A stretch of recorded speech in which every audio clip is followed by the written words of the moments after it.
ఈ రాత్రి సంఘ ప్రార్థన నిమిత్తమై దేవుని వాక్యం ప్రకటన గ్రంథం 2వ అధ్యాయము 18వ వచనం నుంచి 29 వచనాలు మార్చి చదువుకుందాం.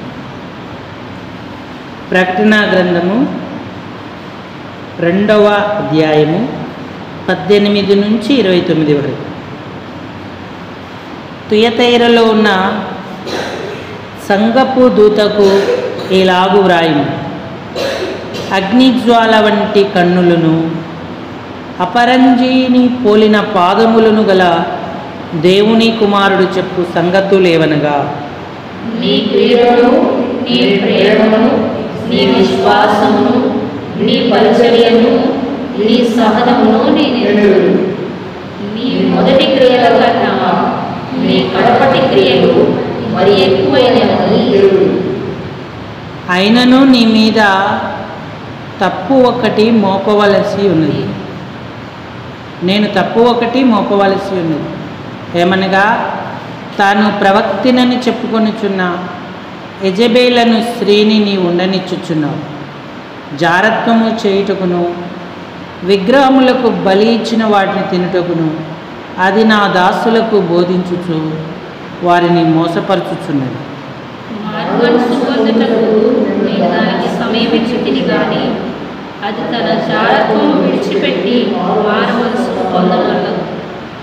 ఇదిగో నేను దానిని మంచము పట్టించి దానితో కూడా వ్యభిచరించువారు దాని క్రియల విషయమై మారు మనసు పొందితేనే గాని వారిని బహుశ్రమల పాలు చేతును. దాని పిల్లలను నిశ్చయముగా చంపెను. అందువలన అంతరింద్రియములను హృదయములను పరిశీలించువాడను నేనే సంగములన్నీ చర్చిస్తున్నాను.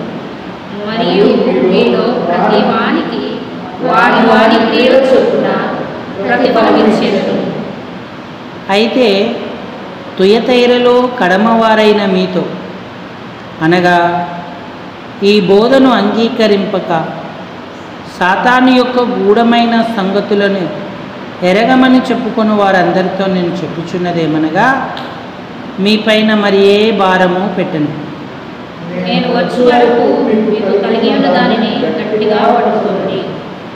నేను నా తండ్రి వలన అధికారం పొందినట్టు జయించుచు అంతము వరకు నా క్రియలు జాగ్రత్తగా చేయువానికి జనుల మీద అధికారము ఇచ్చేదను.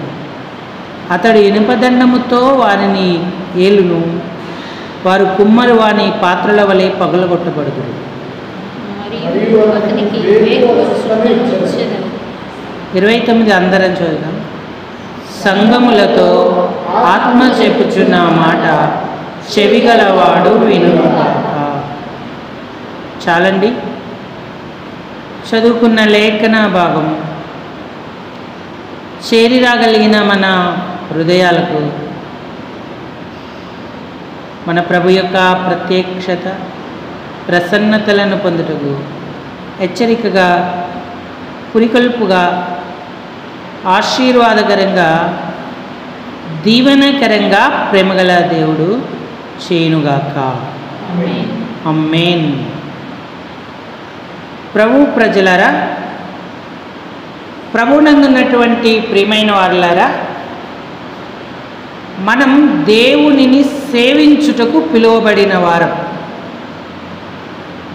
నా కుమారుణ్ణి పంపించు, అతడు నన్ను సేవింపవలసి ఉన్నది అని ఐగుప్తులో ఉన్న ఇశ్రాయేలును, ఆ సమూహాన్ని అంతటిని దేవుడు ఫరోతో మరి ఒక యుద్ధము చేసిన రీతిగానే యుద్ధము చేసి విమోచించాడు.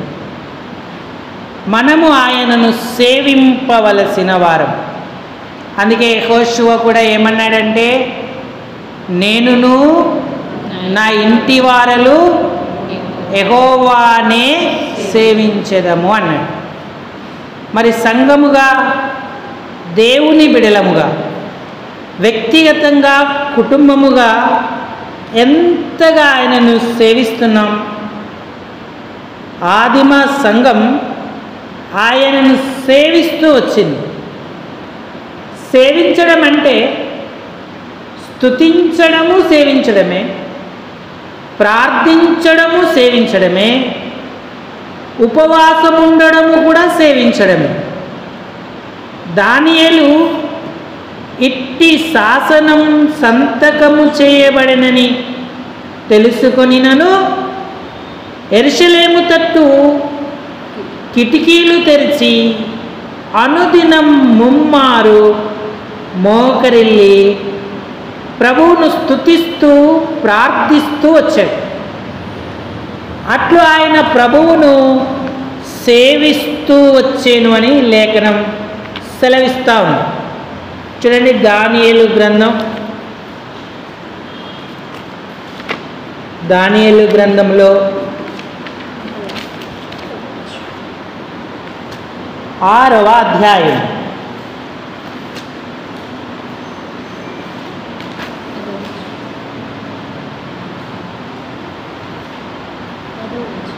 10వ వచనం చదవండి.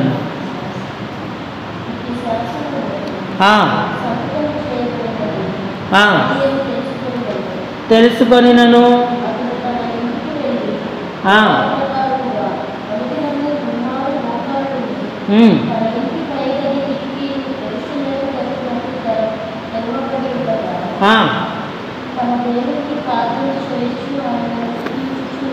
తన దేవునికి ప్రార్థన చేయుచు ఆయనను స్తుతించుచు వచ్చేను అన్నాడు.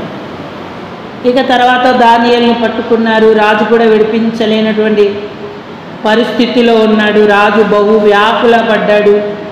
అయినా ప్రయోజనం ఏమీ లేక రాజు యొక్క తీర్మానం చట్టం ప్రకారంగా అతనిని సింహముల గుహలో వేశారు. సింహముల గుహలో వేసినప్పుడు రాజు అతనితో ఏమన్నాడు? 16వ వచనం చదవండి.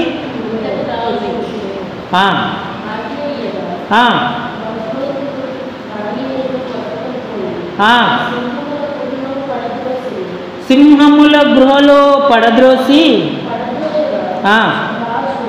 రాజు అంటున్నాడు,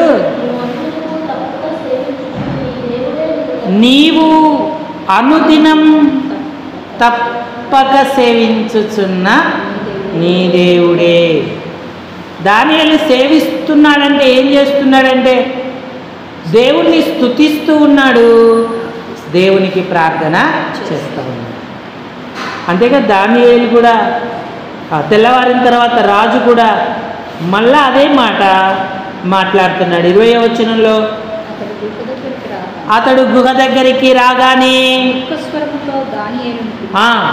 జీవము గల దేవుని సేవకుడవైన దానియేలు, అక్కడేమో తప్పక సేవించుచున్న దేవుడు అని రాయబడింది.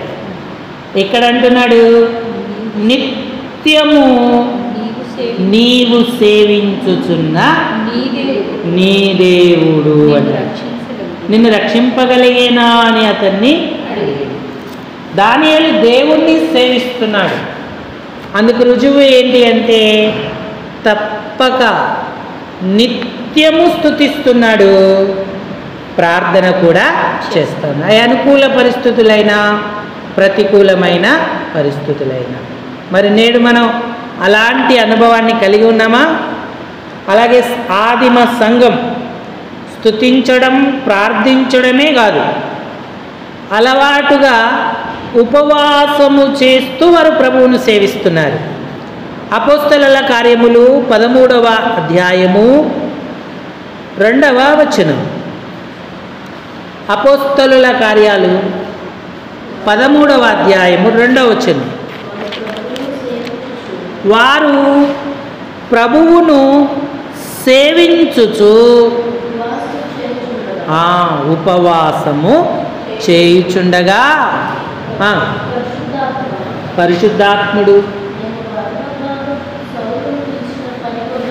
ప్రత్యేకపరచుడని వారితో చెప్పెను. అంతటా వారు ఉపవాసముండి ప్రార్థన చేసి వారి మీద చేతులుంచి వారిని చూడండి. స్తుతి ఎంత ముఖ్యమో, ప్రార్థన ఎంత ముఖ్యమో, ఉపవాసం ఉండడం కూడా అంతే ముఖ్యము. ఉపవాసం ఉండడం కూడా ఆయనను సేవించడమే. వారు ప్రభువును సేవిస్తూ ఉపవాసము చేయుచుండగా దేవుడు తన ప్రణాళిక వారికి బయలుపరిచాడు. అప్పుడు మళ్ళా ఉపవాసం ఉండి ఆ ప్రణాళికను వారు నెరవేరుస్తూ వచ్చారు. మరి మనం అలాంటి అనుభవములో సంఘముగా, కుటుంబముగా, వ్యక్తిగతంగా ఉన్నామా? స్తుతిస్తున్నామా? ప్రార్థిస్తున్నామా? ఉపవాసముతో సేవించడానికి ప్రతిష్ఠించుకుంటున్నామా? అంత్యదినాలలో ఉన్నాం. అపాయకరమైన కాలాలు, సాతాను సులువుగా మనల్ని చెరపట్టి మోసం చేసేటువంటి స్థితిగతులు కలిగి ఉన్నాడు. కాబట్టి మనం ప్రభువును సేవిస్తున్నామని చెప్పేవారందరూ కూడా ఈ అనుభవాలలో ఉండాలి. ఆ దినాలలో సప్త సంఘాలకు దేవుడు సందేశాలను ఇచ్చాడు యోహాను ద్వారా. అందులో ఒక్కొక్క సంఘానికి ఒక్కొక్క విషయాన్ని దేవుడు చెబుతూ సరి చేసుకోమని, మీరు భద్రపడి ఉండండి అని, నేను త్వరగా వస్తానని చెప్తూ వస్తూ ఉన్నాడు. అందులో ఒక సంఘమే తుయతైరలో ఉన్నటువంటి సంఘం. ఈ సంఘానికి దేవుడు తన దూత ద్వారా, యోహాను ద్వారా వర్తమానాన్ని పంపుతున్నాడు ఆ సంఘపు దూతకు. ఆయన ఏం చెప్తున్నాడంటే, అగ్నిజ్వాలల వంటి కన్నులు గలవాడు, అపరంజిని పోలిన పాదములు గలవాడు అని తన గురించి ఆ సంఘానికి పరిచయం చేసుకుంటున్నాడు. ఆయన కన్నులు అగ్నిజ్వాలల వలె ఉన్నాయి. అంటే దుష్కార్యములను చూడలేనంత నిష్కలంకమైన కనుదృష్టి ఆయనది. ఆయన ప్రతిదీ కూడా పరీక్షించువాడు, పరిశీలించువాడు అని అర్థమవుతా ఉంది. అపరంజి పాదాలు ఆయన పరిశుద్ధతను చూపిస్తూ ఉన్నాయి. ఆయన పరిశుద్ధుడు అని మనకు తేట తెల్లని చేస్తూ ఉన్నాయి. అలాంటి బిరుదుతో ఆ సంఘానికి సందేశాన్ని పంపుతూ ఏమంటున్నాడంటే, 19వ వచనంలో అన్నాడు, నీ క్రియలు అన్నాడు మొదటి. రెండోది నీ ప్రేమను అన్నాడు. మూడవది నీ విశ్వాసమును అన్నాడు. నాలుగవది నీ పరిచర్యను అన్నాడు. ఐదవది నీ సహనమును నేను ఎరుగుదును అన్నాడు. తుయతైర సంఘం ఎంత ధన్యమైనది. అప్పటికే ప్రభు వస్తాడని ఎదురు చూసి నిరాశపడి వెనుకడుగు వేసినటువంటి ఎంతోమంది మధ్య కొందరు మానుకున్నారు. అయినప్పటికీ కూడా ఈ సంఘం క్రియలు చేస్తూ ఉంది, దేవుని కొరకు ప్రేమ చూపుతూ ఉంది, విశ్వాసాన్ని కలిగి ఉంది, పరిచర్య దినదినము అధికమవుతూ ఉంది, సహనము కూడా సంఘములో పెరుగుతూ ఉంది. ఇవన్నీ నేను ఎరుగుదును అన్నాడు. అంతేకాదు, ఆరంభములో ఉన్నదానికంటే కూడా ఇప్పుడు నీ క్రియలు మరి ఎక్కువైనవని నేను ఎరుగుదు అన్నాడు. నీ మొదటి క్రియల కన్నా నీ కడపటి క్రియలు మరీ ఎక్కువైనవని ఎరుగుదును అన్నాడు. ఆరంభములో ఉన్న వాటికంటే అన్నీ అధికమైపోయాయి. అంటే అభివృద్ధి చెందుతున్న సంఘంలా ఉన్నది. క్రియలలో అభివృద్ధి చెందుతూ ఉంది, ప్రేమలో వృద్ధి చెందుతూ ఉంది, విశ్వాసములో వృద్ధి చెందుతూ ఉంది, పరిచర్యలో వృద్ధి చెందుతూ ఉంది, సహనము కలిగి ఉండడంలో కూడా వృద్ధి చెందుతూ ఉంది, మరి ఎక్కువ అవుతూ ఉంది అన్నాడు. కొన్ని సంఘాలు ఆరంభంలో పరిచర్య ఎక్కువగా ఉంటుంది, సహనం ఎక్కువగా ఉంటుంది, మంచి క్రియలు, ప్రేమ, విశ్వాసం కలిగి ఉంటారు. కానీ కాలము గడిచిన కొలది ఏమవుతుందంటే ప్రేమ తగ్గుతుంది, క్రియలు తగ్గుతాయి, విశ్వాసము తగ్గుతుంది, పరిచర్యలు తగ్గుతాయి, సహనం కూడా తగ్గిపోతూ ఉంటుంది. కానీ ఈ సంఘానికి అలాగలేదు. ఈ సంఘం ఇంకా అభివృద్ధి చెందుతూనే క్లిష్టకరమైన పరిస్థితుల్లో కూడా నిలదొక్కుని దేవుని నామానికి మహిమ కలిగజేసేదిగా ఉంది. రూతు మొదటి ప్రవర్తన కంటే కడపటి ప్రవర్తన మరి ఎక్కువైనది అన్నాడు. మోయాబులో ఉన్న రూతు కంటే బెత్లెహేము వచ్చిన రూతు ఇంకా శ్రేష్టంగా మారింది. అక్కడున్న స్థితిగతులన్నీ మార్చి దేవుని ప్రజలతో సావాసం కలిగి అన్ని విషయాలలో అభివృద్ధి చెందుతూ ప్రభువును మహిమపరుస్తూ ఉంది. ఆరంభములో ఉన్నట్టు మనం ఉండకూడదు. మన క్రియలు, పరిచర్య, విశ్వాసం, సహనం ఇవన్నీ కూడా ఎక్కువ అవ్వాలని దేవుడు కోరుతూ ఉన్నాడు. మరి ఎక్కువగా అలాగు చేయొచ్చు అన్నాడు. అలాంటి అనుభవం ఈ సంఘం కలిగి ఉంది. కానీ మరలా సంఘం మీద దేవుడు ఒక తప్పు మోపుతున్నాడు. 20వ వచనంలో. 20వ వచనం చదవండి అమ్మా. అయినను నీ మీద నేను ఆ తప్పు ఒకటి మోపవలసి ఉన్నది. తాను ప్రవక్తినని చెప్పుకొనుచున్న యెజబేలను శ్రేణి నీవు ఉండనిచ్చుచున్నావు. అది నా దాసులను మోసపరుచుచుంది, నా దాసులకు బోధిస్తూ ఉంది అన్నాడు. యెజబేలు సాతాను యొక్క సాధనం. స్త్రీయే కావచ్చు, పురుషుడే కావచ్చు, పాపానికి మరల్పేటువంటి ఏ విషయమే కావచ్చు, అది యెజబేలుతోనే సమానం. ఒకవేళ మన వ్యక్తిగత కుటుంబ సంఘ జీవితాలలో దేవునికి ఆయాసకరమైనది ఏదైనా దాగి ఉందా? దాన్ని మారు మనసు పొందడానికి దేవుడు అవకాశం, సమయం ఇచ్చాడు. కానీ మారు మనసు పొందనొల్లదు అని చెప్తూ వచ్చాడు. నేను దాన్ని బహుశ్రమల పాలు చేతును అన్నాడు. యెజబేలు అనే పాపం భయంకరమైనది. అది ఏలియా లాంటి గొప్ప ప్రార్థనాపరులైన ప్రవక్తలకే వెన్నులో వణుకు పుట్టించింది. బదిరు వృక్షం కిందికి వెళ్ళి మరణాపేక్ష గలవాడై ప్రార్థన చేశాడు. ఇంత మట్టుకు చాలు, నా ప్రాణం తీసుకో అన్నాడు.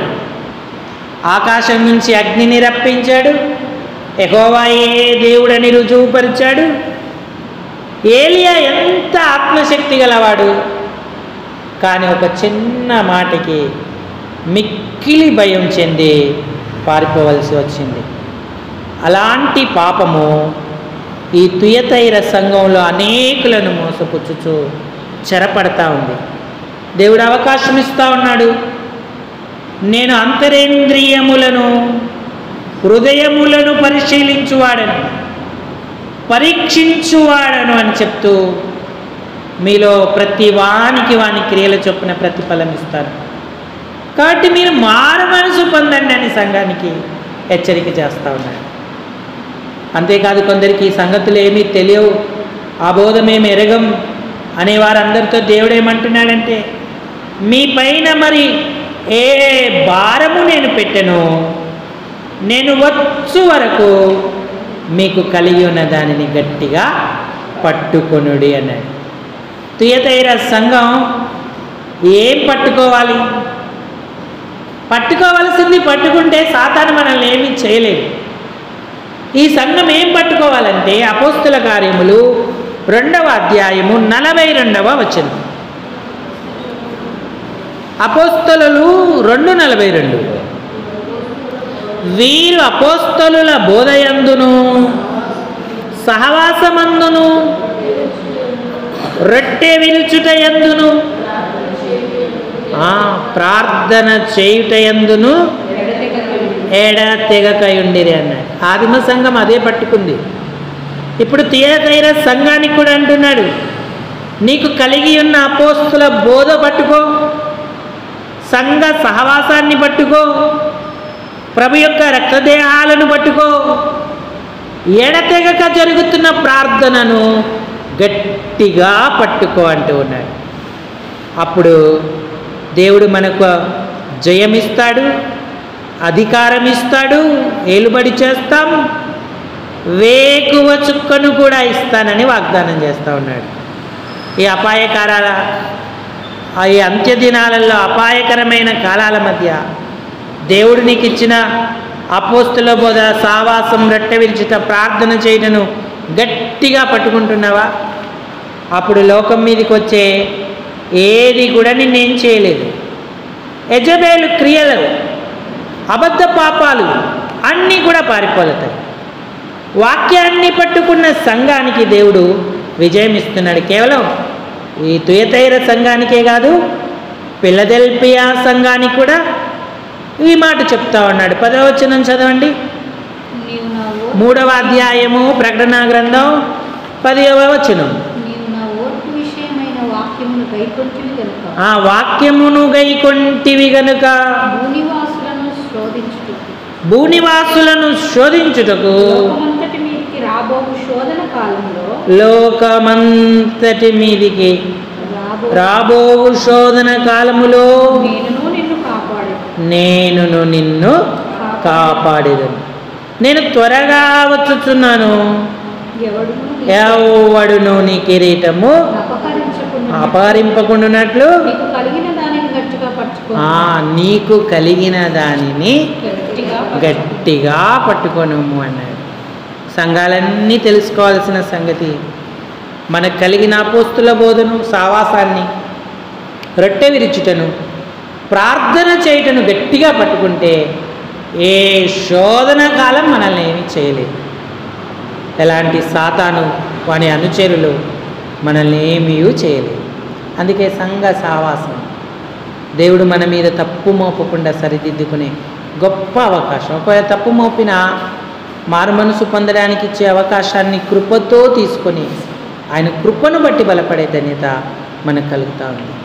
కాబట్టి సంఘాలకు ఈ లేఖలు రాయడంలో దేవుని యొక్క ఉద్దేశం ఏంటంటే, మధ్యాకాశానికి నేను వచ్చినప్పుడు సంపూర్ణ సిద్ధపాటితో, మరి స్వచ్ఛమైన సిద్ధపాటితో వారందరూ కూడా ఆ నిత్యత్వానికి, మధ్యాకాశానికి నన్ను ఎదుర్కొని రావాలని కోరుతూ ఉన్నాడు. పెళ్లి కుమార్తె వలె సార్వత్రిక సంఘమంతా సిద్ధపడి ఆయన ఎదుర్కోవాలి. అందుకే మనల్ని ఆయన ఆయత్తపరుస్తున్నాడు. ప్రభా, నీ రాకడ సమయం, లేదా నేను నీ దగ్గరికి వచ్చే సమయం, నేను ఇంకా ఏ లోపం లేకుండా చక్కగా దిద్దుకొని నా సంఘం, నేను నీ సన్నిధికి రాగలుగు కృప అనుగ్రహించు. నీకు ఆయాసకరమైన మార్గం ఏదైనా నాలో ఉంటే తొలగించు ప్రభా అని ప్రభువుని అడుగుదాము. ఈ తలంపులను దేవుడు దీవించునుగాక. అందరూ తలలు వంచి కళ్ళు మూసుకోండి, ప్రార్థన చేసుకుందాం.